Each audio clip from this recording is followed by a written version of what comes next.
Pandangan kami terhadap wisuda atau perpisahan bukan tingkatan perguruan tinggi yang mengenakan toga. 1. Pengalaman pribadi, cuma kelulusan TK yang ada pakai toga-togaan dulu. Selebihnya tidak ada. Jadi, dari sisi pengalaman pribadi, tidak ada kenangan atau kesan apapun dengan budaya toga di perpisahan SD, SMP, dan SMA. 2. Memakai toga pas wisuda S1 memang terasa berbeda.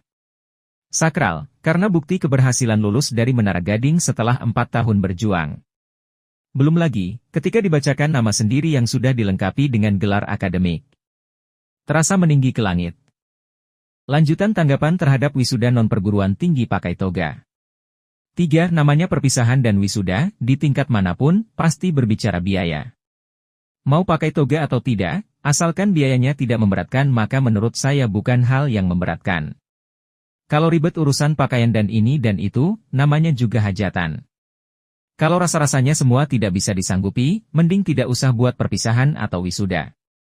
4. Kalau tidak salah, sebelum perpisahan atau wisuda, diadakan sebuah forum rapat antara orang tua dengan sekolah, komite, atau forum antara guru dengan murid. Sehingga dicapailah kesepakatan tentang wisuda atau perpisahan dan tetek bengeknya, perlu dikaji lagi. Jangan-jangan anak-anaknya yang ingin wisuda bertoga walau belum kuliah. Atau, jangan-jangan orang tuanya yang memang ingin demikian. Kalaupun tidak semua, mayoritas maunya seperti itu. 5. Ini bisa dibilang semacam tren. Jadi, bisa saja akan terjadi penurunan minat dengan hal-hal berbau toga di kemudian hari. Beberapa hari lalu, viral di Pekanbaru video pemalakan warga oleh 3 orang oknum Satpol PP. Dalihnya adalah pembangunan rumah kontrakan. Tidak berapa lama, Satpol PP Pekanbaru mengambil tindakan tegas. Dari 3 oknum, 2 dipecat dan 1 lagi dipindahkan dari satuan Satpol PP. 2 yang malang itu sebelumnya hanya berstatus honorer dan tenaga harian lepas. Sementara, 1 yang masih beruntung berstatus sebagai PNS, sejumlah uang yang dipalak oleh ketiga oknum itu telah dikembalikan ke korban.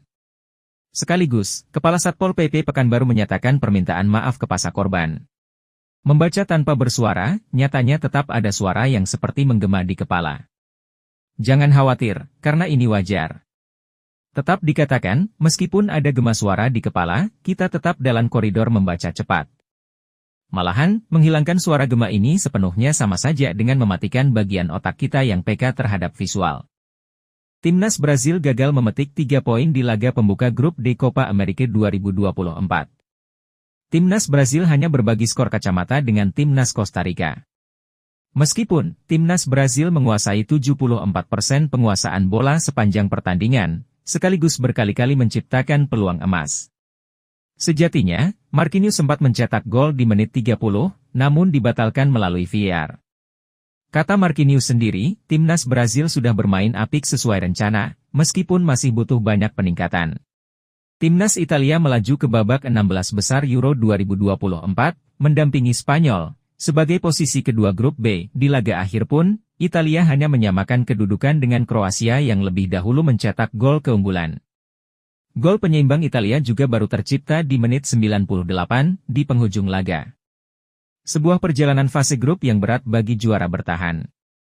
Menjelang pelaksanaan Pilgub Sumbar di Pilkada Serentak 2024 mendatang, berbagai lembaga survei telah menerbitkan hasil temuan mereka.